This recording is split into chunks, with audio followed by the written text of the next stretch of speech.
And I suppose definitely targeting a central midfielder going into the summer transfer window.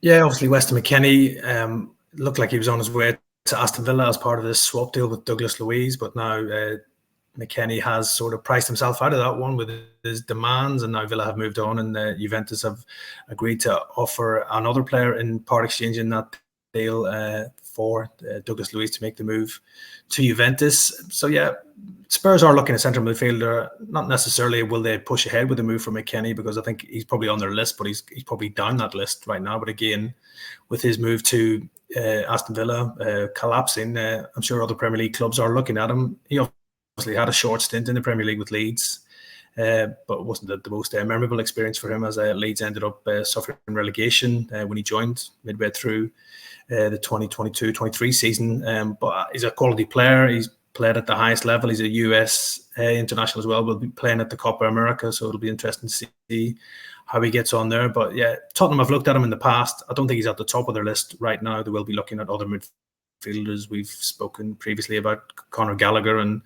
that they will be looking at that situation to see what happens with Conor Gallagher as he's into the final year of his contract at Chelsea. Still no nearer signing a new deal at Stamford Bridge as well. And obviously Chelsea maybe needing to sell some homegrown players before June 30th to balance the books for PSR regulations as well. So yeah, I think a new midfielder is definitely a priority for Ange Postecoglou and the recruitment staff at Tottenham. I don't think McKennie probably right at the top of the list, but he has been a target before for Tottenham, so I'm sure they will be monitoring his situation now that move to Villa has broken down. He wasn't fit though when he came to Leeds, was he? I mean, he came to Leeds, he really underwhelmed. I mean, he was a player. Leeds got him on loan, and I thought, they've got a real good player here. You look at his international pedigree, you look when he played at Juve, and for Leeds to get a player like that on loan. But I watched him firsthand a couple of times. He didn't look fit. He didn't look like he could get around the pitch. And he certainly wasn't a good fit in the Premier League. Obviously, if he is going to go to the likes of Tottenham or whatever, he's going to have to rediscover the form that obviously got in the move to Juve in the start to start with, and put him on that level. I'd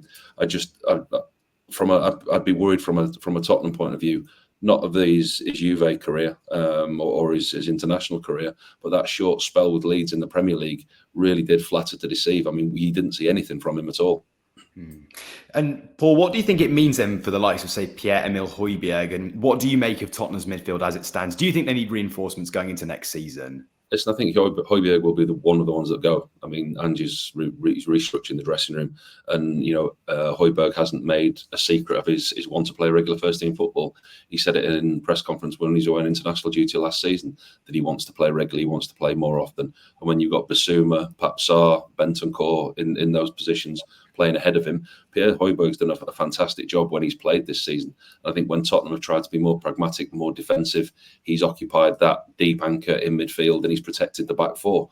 And he's still a very, very good player. Is the Premier League a little bit too quick for him? Will a La Liga or Ligue 1 or the Serie A league suit him better? I think it probably would, in all honesty. And I think the way that Ange wants to play, the way that he presses, the high tempo, and I think it's maybe a little bit too quick for him. And I think the game passes him by at times, which is why Ange just left him on the bench more often than not. But when he does come on, he has an impact, and you always know what you're going to get from him. But I think he will be one of the players that move on, and the links to the likes of Weston McKennie, etc., and others. It's an area that he will look to strengthen, and he'll look to get players in that play the way that he wants to play, as in the high tempo, the high press, and the structure that he has. He will recruit players that can do what he wants rather than make do with what he's got. Pete, can you give us an update, please, on Christian Romero? There have been some links to some European giants across the leagues. Is there an exit on the cards there potentially for the defender this summer? I don't think there's any real reason for concern for Tottenham fans that Romero could leave. Obviously, there has been talk that Real Madrid are interested in Christian Romero. That shouldn't come as a surprise, really. On his day, he's a top defender, one of the best in the world. He showed that at the World Cup with Argentina when he helped them win that. And as I said, since he's come into the Premier League, he has been very impressive. Obviously, his disciplinary record is something that could probably be improved on. But I even think in the second half of last season, we saw him get less yellow cards as well. So, yeah, he's definitely cleaned up his act. And as I said, one of the best central defenders in Europe. So I'm sure that's one of those ones where some of Europe's big boys will be looking at players in certain positions, and Romero is definitely amongst the best defenders in Europe, so I'm sure that's why that interest has come from. But I think Spurs, he's on a long-term contract. The player himself is happy at the club right now as well. Tottenham are happy with him, and I don't think Spurs would entertain any offers for Romero this summer. It would have to be a astronomical bid, I think, to even make Spurs think that they could sell Romero as well. So I don't see any movement for the Argentine this summer. He's obviously away at the Copa America right now as well, so he's just focusing on that, I think, before coming back from pre-season with Tottenham. And Tottenham are planning with Christian Romero in their side for next season. And Paul, we know, of course, Son Heung-min is going to his final year of his contract this season. Are there any talks to extend? Are you expecting him to extend his stay at the Tottenham Hotspur Stadium? Yeah, thoroughly expect him to extend his stay. You can't imagine any other outcome. I think the relationship that he's got with the club, with the supporters, and the fit that he is at the club and how integral he is to the team. Obviously, we've seen him play in wide areas, but last season we saw him carry the can as number 9, stepped up and he scored the goals again that we know that he can score. I don't think there's any cause for concern that he'd look to leave the stage that his career's at now. He's a massive part of that Tottenham team. And like Christian Romero, the Tottenham need to keep players like that. You build a team around that, and if you want to get better and stronger, those are the type of players that you don't let go, because they're going to be hard to recruit. And as far as the centre half goes with Romero, it's an area that they're going to look to strengthen. Obviously, we've seen Dragusin in the Euros, and I thought he was outstanding.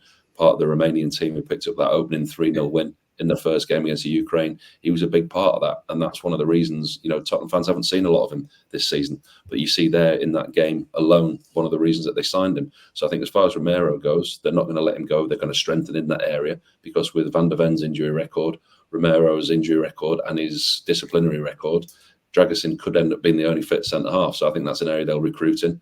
And as far as Son goes, he's almost irreplaceable. If you're going to let a player like that go, you're taking, obviously they've let Harry Kane go last season. He's not going to go this season. If he goes on a free, it'll be the end of this season. But you look at the integral part that Mo Salah is at Liverpool. You look at how important that Heung-min's son is to Tottenham, and that's how important he is. That's his role in the team. If he goes, you do very, very well to find a replacement for him. You've just watched a segment from Football Insider's brand new podcast, The Inside Track, with me, Lewis Pearce, alongside the guests on the show. Thanks very much for tuning in. Please do give the video a like, comment your thoughts on the topic, and feel free to share on your social media pages. If you want to listen to the full podcast episode, click the link in the description below. Keep your eyes peeled for plenty more content and exclusives here on The Inside Track.